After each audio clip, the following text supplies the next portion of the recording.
one of the most phenomenal guitar players ever.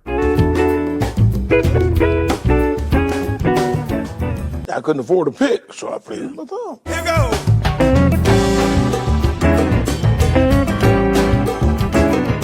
George has this incredible signature sound and style. I'm going to give you this pick. Take it out of my hand.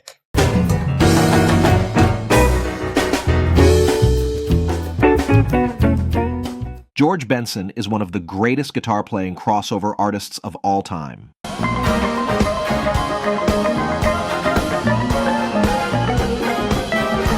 The 10 times Grammy Award winner is a master of blues, jazz, smooth jazz, pop, funk, and rhythm and blues.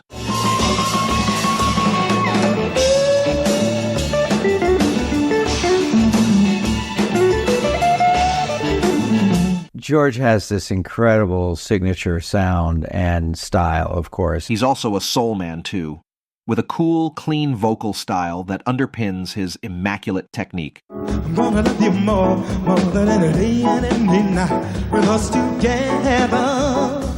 Born in Pittsburgh, Pennsylvania in 1943, Benson's love for music began at an early age. And so when I started playing the ukulele at 7 years old, because my hands weren't big enough to play a guitar, somebody heard me play on a street corner, and they asked me to introduce them to my parents. So I took them home and to my parents, and they asked my mother if I could work in a nightclub. She said, absolutely not. He's too young for that. But he offered her more money than she could refuse. You know, like $40 or $50 a night. That was gigantic money in those days. By the age of 8, he was already performing in nightclubs, showcasing a natural ability that would define his future.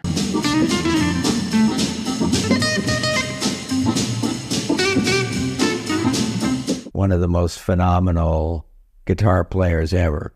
His passion for guitar inspired by legends like Wes Montgomery and Charlie Christian.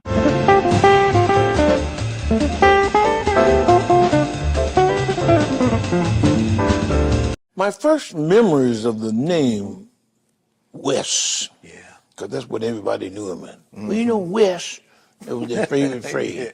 You know, Wes said and Wes did. That became the phrase. But when I first heard the word Wes, which I remembered later, was from a man named Thornell Schwartz, who played guitar with Jimmy Smith. So he said, no, this cat is the baddest cat there is, man. He said he played with his thumb.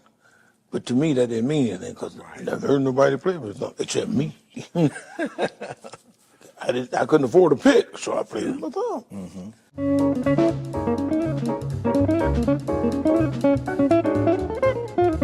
As a youth, Benson learned how to play straight-ahead instrumental jazz during a relationship performing for several years with organist Jack McDuff.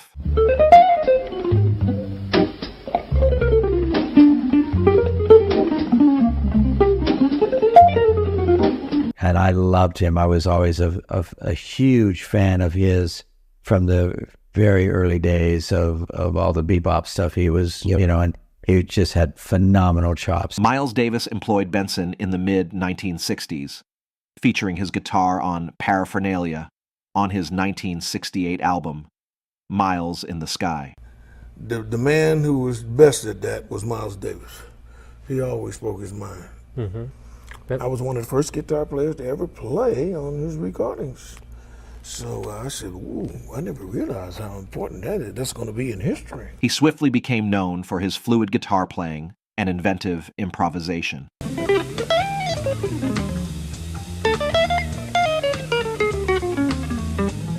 George Benson's career journey is a testament to talent, perseverance, and adaptability. My father came to me one day, the one who taught me, my stepfather taught me to play guitar. He had a guitar pick in his hand, and he said, I'm going to give you this pick. Take it out of my hand. So I took the pick out of his hand. He said, now play the guitar. And I started playing the guitar. He said, that's going to be your technique for the rest of your life. I said, well, that's interesting. You know, I still play. That's what I use today.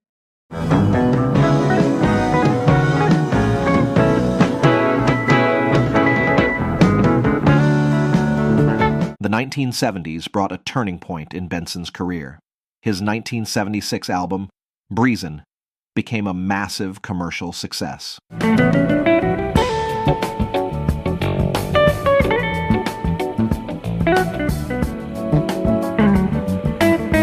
On this album, Benson sang a lead vocal on the track This Masquerade, a song written by Leon Russell. Searching but not finding, understanding anywhere.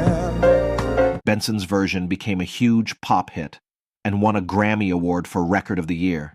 It was certified triple platinum, making it one of the best-selling jazz albums of all time. We try to talk it over, but the words got in the way. This album marked his transition from a jazz guitarist to a crossover artist who blended jazz, pop, and R&B.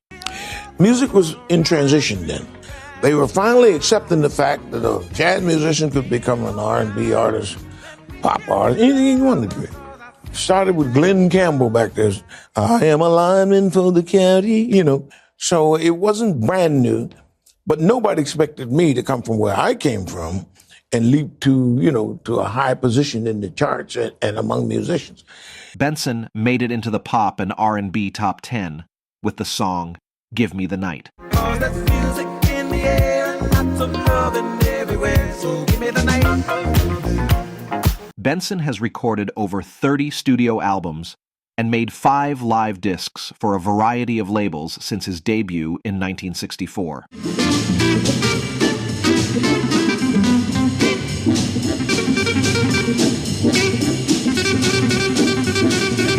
The 1980s-90s were good to Benson as he unleashed a string of U.S. jazz toppers like the immaculate Earl Klugh Collaboration,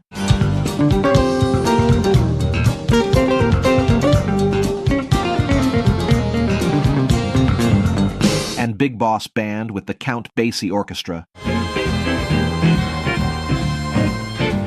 When I recall the love I found on. Despite returning to his jazz and guitar playing most recently, this theme was reflected again much later in Benson's 2000 release, Absolute Benson, featuring a cover of one of Hathaway's most notable songs, The Ghetto. Throughout the following decades, Benson continued to evolve, collaborating with contemporary artists and experimenting with different styles while maintaining his jazz roots. Watching around, hoping I'm always there to be there.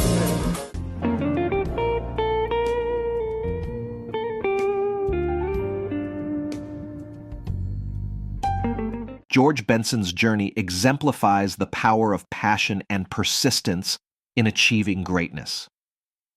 His legacy continues to inspire musicians across genres, proving that true artistry knows no boundaries.